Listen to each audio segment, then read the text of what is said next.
إن الحمد لله نحمده ونستعينه ونستغفره ونعوذ بالله من شرور أنفسنا ومن سيئات أعمالنا من يهده الله فلا مضل له ومن يضلله فلا هادي له وأشهد أن لا إله إلا الله وحده لا شريك له وأشهد أن محمدا عبده ورسوله أما بعد فإن خير الحديث كتاب الله وخير الهدي هدي محمد صلى الله عليه وسلم وشر الأمور محدثاتها وكل محدثة بدعة وكل بدعة ضلالة وكل ضلالة في النار.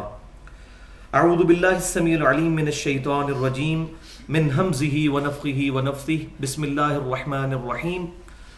رب اشرح لي صدري ويسر لي أمري واحلل عقدة من لساني يفقهوا قولي. بسم الله الرحمن الرحيم.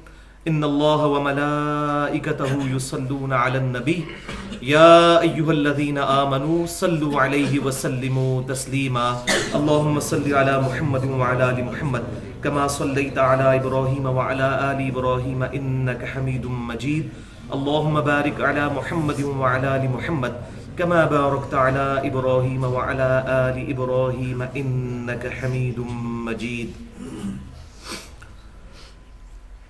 سورۃ النساء کے اندر منافقین کا جو کردار تھا، خصوصاً امام کائنات سید الاولین والآخرین شفیع المذنبین رحمت للعالمین سیدنا و مولانا امام اعظم محمد رسول اللہ صلی اللہ علیہ وسلم کی مبارک ذات سے جو ان کو چڑ ہو گئی تھی، اس کے اوپر پچھلے تقریباً 2-3 درس سے گفتگو جاری ہے کہ منافقین کے اوپر 3 چیزیں بہت بھاری تھیں، کیونکہ جب تک کنوکشن والا ایمان نہیں ہوگا، یعنی انسان اندر سے ایمان کو قبول نہ کرے، اس وقت تک یہ 3 چیزیں اس کے لیے آسان نہیں ہو سکتی.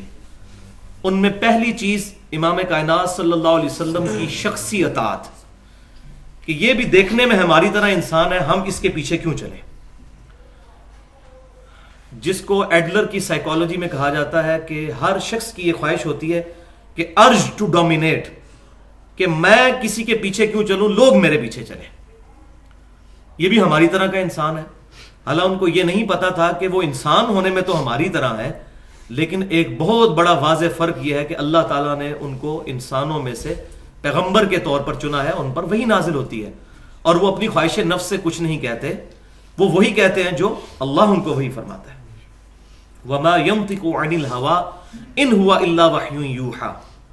لیکن یہ پہلی چیز شخصیت، یہ ان کے لیے مشکل ہو گئی، اس پہ تقریباً پچھلے 2 رکوع گزرے.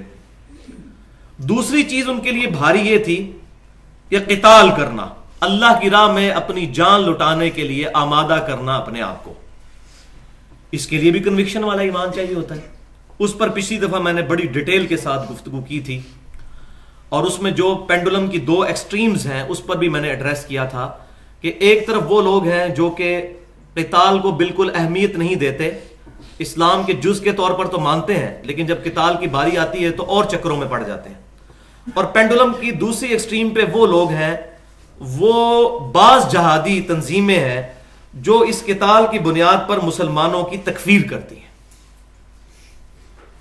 اور جو لوگ جہاد پہ نہیں نکلتے یا جو لوگ جہاد کے لیے نہیں جاتے قتال کے لیے، ان پر منافقت کا فتویٰ لگاتی ہیں. جس میں مشہور تنظیم جو ہے القاعدہ ہے. القاعدہ میں سارے کے سارے لوگ تو ہم نہیں کہتے، لیکن ان میں ایسے لوگوں کی کافی تعداد موجود ہے جو مسلمانوں کی تکفیر کرتے ہیں. یہی وجہ ہے کہ علماء عرب نے اللہ تعالیٰ سے ڈرتے ہوئے ان کے اوپر یہ فتویٰ والا کام کیا کہ جب انہوں نے مسلمانوں پر فتوے لگانے شروع کیے. اچھے لوگ ہر جگہ موجود ہوتے ہیں. اسی طریقے سے ہمارے جو پڑوسی ملک افغانستان کے اندر طالبان، جن کے اوپر کافروں نے جب حملہ کیا، ان کے اوپر تو جہاد فرض ہے، لیکن انہوں نے ہمارے ملکوں کے اندر بھی ایسی چیزیں پروپیگیٹ کرنی شروع کی کہ جتنی گورنمنٹیں ہیں یہ طاغوت ہیں، اب ان کے خلاف کھڑے ہو جاؤ اور حکمرانوں کے خلاف کلمہ حق بلند کرو اور یہ کرو اور وہ کرو. اور پاکستانی فوج کے خلاف، پاکستانی ایجنسیز کے خلاف انہوں نے خودکش حملوں کے جواز کے اوپر فتویٰ بازی کی. تو یہ دوسری ایکسٹریم کے لوگ. درمیان والے لوگ وہ ہیں جو قتال کی دعوت کو لے کر چل رہے ہیں، لوگوں کو دعوت و تبلیغ کے ذریعے قتال پر آمادہ کرتے ہیں، اور جو لوگ قتال کے لیے نہیں جاتے، ان پر فتویٰ بازی نہیں کرتے، اور ساتھ ہی ساتھ وہ لوگوں کو قتال نہ کرنے کی وجہ سے کافر یا مشرک ڈکلیئر نہیں کرتے. تو ایسی تنظیمیں جو ہیں ہمارے ملک میں بھی کافی ایسی تنظیمیں کام کر رہی ہیں، ان کے اوپر یہ معاملہ نہیں ہے. اور الحمدللہ وہ جو لوگ بھی اس منہج کے اوپر کام کر رہے ہیں وہ کبھی بھی آپ کو اہل قبلہ اور اہل کلمہ کی تکفیر کرتے ہوئے نظر نہیں آئیں گے، کیونکہ ان کا منہج درست ہوگا. اور نہ وہ یہ کہتے ہوئے نظر آئیں گے کہ اس وقت جہاد یا قتال کرنا ہر مسلمان پر فرض عین ہو چکا ہے. فرض کفایہ ہی کہیں گے کہ چند لوگ ادا کر لیں تو باقی سب کی طرف سے ادا ہو جائے گا، ورنہ جتنے لوگ ہم یہاں پر بیٹھے ہوئے ہیں سب کے سب اسلام کی روح سے کافر ٹھہریں گے اگر یہ چیز مان لی جائے. تو یہ دوسری چیز قتال جو اس وقت منافقین پر بھاری تھی. اچھا، اس وقت کا جو قتال تھا اور آج کا قتال، اس میں زمین آسمان کا فرق ہے. اس وقت جو قتال کے لیے لوگ نہیں نکلتے تھے ان پر منافقت کا فتویٰ لگا، تو اس کی وجہ یہ تھی کہ اس وقت جو بھی معاملہ ہو رہا تھا وہ ڈیفینیٹ علم کے ذریعے ہو رہا تھا، وحی کے ذریعے ہو رہا تھا. یعنی نبی صلی اللہ علیہ وآلہ وسلم پر اللہ تعالیٰ کی طرف سے وحی نازل ہوتی تھی. آج جو بھی قتال کے معاملے میں ڈیسیژن لے گا، ظاہر ہے وہ کتاب و سنت اجماع کو سامنے رکھتے ہوئے اپنی پرسیپشن اس کی ہوگی، اور اس میں ظاہر ہے کہ اہل حق کی طرف میں سے دونوں طرف کے گروہ لائی کر سکتے ہیں، اس پر ایک دوسرے پر فتویٰ بازی نہیں ہو سکتی. ڈیفینیٹلی اب وہ چیز نہیں ہوگی. ہاں، جس کو کسی تنظیم کی دعوت کے ساتھ جو ہے وہ اتفاق ہے وہ اس میں شامل ہو جائے، جو شامل نہیں ہوتا اس پر فتویٰ بازی نہیں ہوگی. البتہ وہ جو قتال تھا جو امام کائنات صلی اللہ علیہ وسلم کو وحی کے ذریعے بتایا گیا تھا، اس وقت جو لوگ بھی قتال میں شامل نہیں ہو رہے تھے وہ پکے منافق تھے. لہٰذا قرآن پاک پڑھتے ہوئے ان آیات کو آج کے کلمہ گو اہل قبلہ مسلمانوں پر ہرگز چسپاں نہیں کرنا چاہیے. یہ خوارج کا طریقہ ہے، اہل سنت کا یہ طریقہ نہیں ہے. تیسری چیز جو منافقین پر بھاری تھی وہ ہجرت. پہلی چیز شخصی اطاعت آپ صلی اللہ علیہ وسلم کی، دوسری قتال، اور تیسری چیز ہجرت.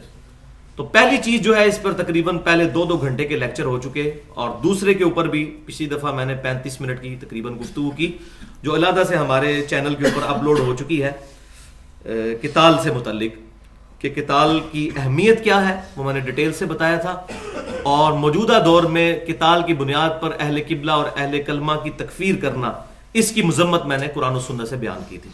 تو آج یہ قتال والا موضوع آگے چلے گا، اور پھر یہ موضوع کنکلوڈ ہوگا ہجرت کے اوپر. تو یہ آیت ہم نے پچھلی دفعہ پڑھی تھی، اس کو آج دوبارہ پڑھ کے اس میں 2-4 باتیں میں مزید عرض کروں گا. سورۃ النساء آیت نمبر 80. بسم اللہ الرحمن الرحیم. من یطع الرسول فقد اطاع اللہ. جس نے بھی اطاعت کی رسول اللہ صلی اللہ علیہ وسلم کی تو بے شک اس نے اللہ کی اطاعت کی. یہ اللہ تعالیٰ نے اپنے ذمہ کرم پہ بات لے لی کہ اگر تمہیں نبی صلی اللہ علیہ وسلم کی پرسنالٹی کے ساتھ چڑ ہو گئی ہے تو یہ بات ذہن میں رکھو کہ آپ صلی اللہ علیہ وسلم اگر تمہیں قتال پر آمادہ کرتے ہیں تو وہ اپنی مرضی سے نہیں کر رہے، وہ اللہ تبارک و تعالیٰ کے حکم سے کر رہے ہیں. لہذا جو رسول اللہ صلی اللہ علیہ وسلم کا حکم مانے گا دراصل وہ اللہ کا حکم مانے گا. تعویل خاص کے اعتبار سے یہ آیت پرٹیکولر قتال کے بارے میں ہے، البتہ تعویل عام کے اعتبار سے قیامت تک کے لیے نبی صلی اللہ علیہ وسلم کی تعلیمات کی پیروی کرنے والا بھی اس میں شامل ہوگا کہ جو رسول اللہ صلی اللہ علیہ وسلم کی پیروی کرے گا وہ دراصل اللہ کی پیروی کرے گا. ومن تولا، اور جس نے منہ پھیرا، فما ارسلناک علیہم حفیظا، تو اے محبوب صلی اللہ علیہ وسلم ہم نے آپ کو ان پر نگہبان بنا کر نہیں بھیجا. یہ سورۃ البقرہ میں آ چکا کہ آپ صلی اللہ علیہ وسلم سے قیامت والے دن ہم دوزخیوں کے بارے میں نہیں پوچھیں گے کہ اے محمد صلی اللہ علیہ وسلم ہم نے آپ کو دنیا میں مبعوث کیا نبی بنا کر، تب بھی لوگ دوزخ میں پہنچ گئے. یہ آپ سے نہیں پوچھا جائے گا. آپ کا کام صرف دعوت دینا ہے. یہ من چلے کا سودا ہے، جو قبول کرے گا آخرت کی کامیابیاں اس کا مقدر بنے گی، اور جو قبول نہیں کرے گا آخرت کی ناکامیاں اس کا مقدر بنے گی. آپ صلی اللہ علیہ وسلم لوگوں پر نگہبان نہیں بنائے گے، یعنی آپ صلی اللہ علیہ وسلم زبردستی لوگوں سے نہیں کریں گے، بس دعوت پیش کریں گے، جو قبول کر لے وہ ٹھیک، جو نہیں کرتا تو وہ اللہ تبارک و تعالیٰ اس کو پوچھنے والا ہے. تو اس میں تعویل عام کے اعتبار سے 3 چیزیں میں بیان کرنا ضروری سمجھتا ہوں، ایک آیت اور 2 حدیثیں نبی صلی اللہ علیہ وسلم کی اطاعت کے حوالے سے۔ اگرچہ میں اس پہ پہلے بھی کافی گفتگو مختلف لیکچرز کے دوران کر چکا ہوں آیات جب آئی تھیں، لیکن یہ بہت اہم آیت ہے، اس لیے یہاں اس پر گفتگو کرنا مزید ضروری ہے، اور وہ ہے سورہ آل عمران کی آیت نمبر 31۔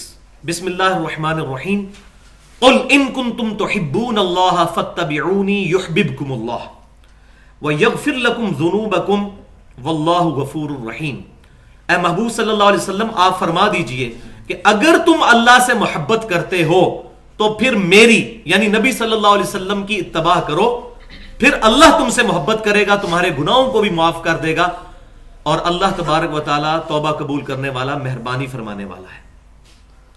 تو نبی صلی اللہ علیہ وسلم کی اتباع کو اللہ کی محبت کا لٹمس ٹیسٹ قرار دیا گیا ہے، جیسے ہم کیمسٹری میں کسی جو ہے وہ آنسر کو ہم نے چیک کرنا ہوتا ہے تو اس کا لٹمس ٹیسٹ ہوتا ہے، تو اللہ کی محبت کا لٹمس ٹیسٹ ہے نبی صلی اللہ علیہ وسلم کی اتباع، اور اتباع 2 چیزوں کا نام ہے، نبی صلی اللہ علیہ وسلم کی اطاعت پلس نبی صلی اللہ علیہ وسلم کی محبت۔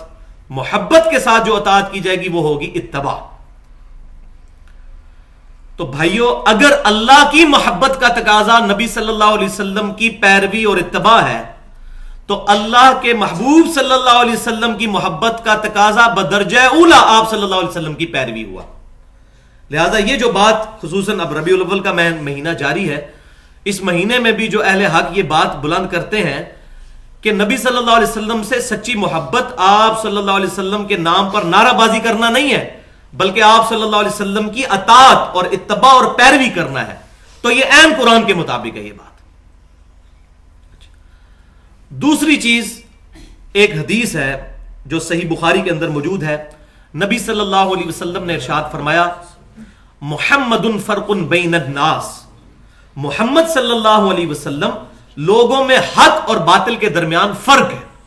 جیسے اس کتاب کے بارے میں آیا نا سورہ آل عمران کے شروع میں الفرقان، آپ صلی اللہ علیہ وسلم سے پہلے تورات نازل ہوئی، اولڈ ٹیسٹیمنٹ، پھر فرمایا گیا ہم نے انجیل نازل کی، نیو ٹیسٹیمنٹ، اور اب یہ فائنل ٹیسٹیمنٹ ہے الفرقان، حق اور باطل میں تمیز کرنے والی کتاب، اور جس پر نازل ہوئی وہ بھی الفرقان ہے۔ محمد فرق بین الناس، محمد صلی اللہ علیہ وسلم لوگوں میں حق اور باطل کے درمیان فرق ہے۔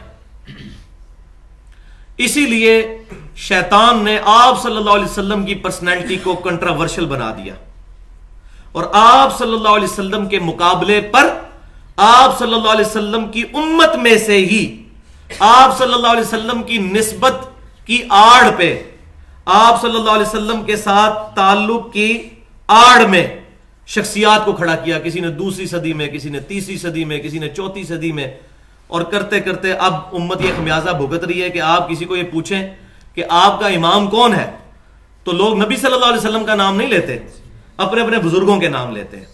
حالانکہ یہی سوال اگر غیر مسلم ہم سے آگے کرے کہ آپ کا امام کون ہے تو ہم اس کو امام حنیفہ رحمۃ اللہ علیہ یا امام شافعی رحمۃ اللہ علیہ یا امام مالک رحمۃ اللہ علیہ کا نام بتائیں گے۔ ان بزرگوں کا اس میں کوئی قصور نہیں ہے، اور نہ یہ بات درست ہے کہ جی ان بزرگوں کا جب ہم نام لیتے ہیں تو پیچھے اللہ ہی والا عقیدہ ہوتا ہے کہ پیچھے ان بزرگوں نے بھی تو نبی صلی اللہ علیہ وسلم کی تعلیمات بتائی ہیں۔ تو بھائیوں، میں کہتا ہوں اس وقت امت پہ سب سے بڑی مصیبت یہ پڑی ہے فرقہ واریت کی آڑ میں کہ اللہ تعالیٰ بھی بیک گراؤنڈ میں چلا گیا، پروفٹ بھی بیک گراؤنڈ میں چلے گئے۔ جب کوئی کہتا ہے یا علی مدد کیوں کہتے ہیں آپ، تو کہتے ہیں جی پیچھے ساڑھا یہ عقیدہ ہے کہ اللہ تعالیٰ ہی کر رہے ہیں سارا کچھ۔ اچھا جی، اچھا، اور جب کہتے ہیں آپ اپنے بزرگوں کے نام کیوں لیتے ہیں، وہ کہتے ہیں جی ان بزرگوں نے بھی تو پیچھے تو نبی صلی اللہ علیہ وسلم ہی ہے نا جی، انہوں کو ہی سب کچھ لیا ہے نا۔ اور بھائی میرو، یہ باتیں ساری ہوتی ہیں تو قرآن پاک میں کہیں بزرگوں کا نام تو آیا ہوتا۔ قرآن بار بار اللہ رسول اللہ رسول، اور ہم امت کو شخصیات کے نام پر بانٹ کر امت میں فرقہ واریت پھیلا دی ہوئی ہے۔ حتیٰ کہ خانہ کعبہ کے اندر 700 سال تک یہ بدعت رہی ہے، 700 سال کہ 4 مصلی تھے، حنفی، شافعی، مالکی، حنبلی، لادا لادا نمازیں وہ پڑھتے تھے۔ ویسے کہتے ہیں چاروں حق میں ہیں تو ایک دوسرے کے پیچھے نماز کیوں نہیں پڑھتے؟ تو اللہ تعالیٰ کو بھی بیک گراؤنڈ میں کر دیا، نبی صلی اللہ علیہ وسلم کی مبارک ذات کو بھی بیک گراؤنڈ میں۔ تیسرا جو چیز میں نے بیان کرنی تھی اس کانٹیکسٹ میں وہ حدیث ہے، اور یہ میں سمجھتا ہوں سب سے سخت ترین حدیث ہے، نبی صلی اللہ علیہ وسلم کی اطاعت کے حوالے سے ایور میں نے جو چیز پڑھی ہے اس میں سب سے سخت یہ حدیث ہے جو صحیح بخاری کے اندر ہے کہ آپ صلی اللہ علیہ وسلم نے فرمایا میری پوری امت جنت میں جائے گی سوائے اس کے جس نے میرا انکار کیا. اب کان ہمارے کھڑے ہو جانے چاہیے. کس نے انکار کیا؟ صحابہ کرام علیہم رضوان نے پوچھا یا رسول اللہ صلی اللہ علیہ وسلم کس نے آپ کا انکار کیا؟ تو آپ صلی اللہ علیہ وسلم نے فرمایا جس نے میرا حکم مانا وہ جنت میں جائے گا اور جس نے میری نافرمانی کی اس نے میرا انکار کیا. یعنی آپ صلی اللہ علیہ وسلم کی نافرمانی کرنا دراصل آپ صلی اللہ علیہ وسلم کو نہ ماننا ہے. لہذا یہ بات درست ہوئی کہ جو نبی صلی اللہ علیہ وسلم کی پیروی نہیں کرتا، آپ صلی اللہ علیہ وسلم کی سچی اتباع نہیں کرتا، وہ دراصل زبان حال سے آپ صلی اللہ علیہ وسلم کو نہیں مان رہا ہوتا. کافر تو ہم اس کو نہیں کہیں گے، لیکن اس کا گیٹ اپ یہی بتاتا ہے کہ اس کا عمل کافروں والا ہے. یہ 3 چیزیں میں نے اس میں بیان کرنی تھی. اب اللہ کا نام لے کر آگے چلتے ہیں آیت نمبر 81 سے.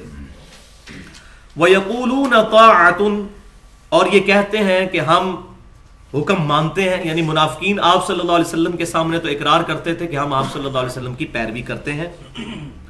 فَإِذَا بَرَزُوا مِنْ عِنْدِكَ بَيَّتَ طَائِفَةٌ مِّنْهُمْ غَيْرَ الَّذِي تَقُولُ، اور جب یہ آپ صلی اللہ علیہ وسلم کی مجلس سے باہر نکلتے ہیں تو رات بھر پھر یہ مشورے کرتے رہتے ہیں، اور ان میں سے ایک گروہ وہ بات کرتا ہے جو اس کی مخالفت میں ہوتی ہے جو وہ پہلے مان چکے ہوتے ہیں کہ آپ صلی اللہ علیہ وسلم کی اطاعت کریں گے، لیکن باہر جا کے کہتے ہیں کوئی نہیں کریں گے. اب دھمکی سنیں اللہ کی طرف سے، وَاللَّهُ يَكْتُبُ مَا يُبَيِّتُونَ، اللہ تعالیٰ لکھ رہا ہے جو کچھ یہ رات کو مشورے بازیاں کرتے ہیں. یعنی یہ نہ سمجھنا کہ مسلمانوں کو یا نبی صلی اللہ علیہ وسلم کو تمہاری ان غلط حرکتوں کا اگر علم نہیں ہو رہا تو اللہ تعالیٰ بھی لا علم ہے. اللہ تعالیٰ تمہاری ہر چیز نوٹ فرما رہا ہے.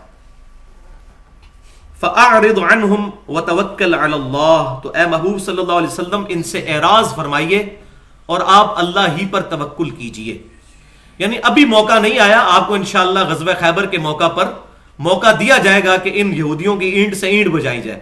ابھی ان کو ذرا چھوڑ دیجئے، ابھی آستین کے سانپوں پر ہاتھ نہ ڈالیں، ابھی ان سے درگزر فرمائیے اور اللہ پر توکل کیجئے. وَكَفَى بِاللَّهِ وَكِيلًا، اور کافی ہے اللہ تعالیٰ آپ کے لیے کارساز. افلا يتدبرون القرآن، تو کیا لوگ اس بات پر غور نہیں کرتے، قرآن پاک پر تدبر نہیں کرتے؟ کس چیز پر؟ قرآن پاک کی. وَلَوْ كَانَ مِنْ عِنْدِ غَيْرِ اللَّهِ، کہ اگر یہ اللہ کے علاوہ کسی اور ہستی کی طرف سے ہوتا، قرآن اللہ تعالیٰ کی طرف سے نازل نہ ہوا ہوتا، اور جیسا کہ یہ منافقین یا مشرکین یہ سمجھتے ہیں کہ یہ پروفٹ نے خود لکھ لیا ہے، معاذ اللہ استغفر اللہ، اگر یہ اللہ کے علاوہ کسی اور ہستی کی طرف سے ہوتا تو کیا ہوتا؟ لَوَجَدُوا فِيهِ اخْتِلَافًا كَثِيرًا، تو تم اس میں بہت زیادہ اختلافی باتیں پاتے. یعنی قرآن پاک میں پہلے صفحے پہ کوئی اور بات ہوئی ہوتی، دوسرے پہ کچھ اور، تیسرے پہ، اتنی موٹی کتاب ہے یہ. اس کتاب اگر کسی بندے نے لکھی ہوتی تو وہ تو بھول جاتا کہ میں پہلے کیا لکھ کے آیا ہوں، اور آئے دن اپنے بیانات وہ بدلتا رہتا. اگر یہ اللہ کے علاوہ کسی اور کی طرف سے ہوتی تو یہ اس بات کا ثبوت ہے کہ یہ اللہ کی طرف سے ہے، کہ اس کی تھیم پہلے دن سے واضح ہے.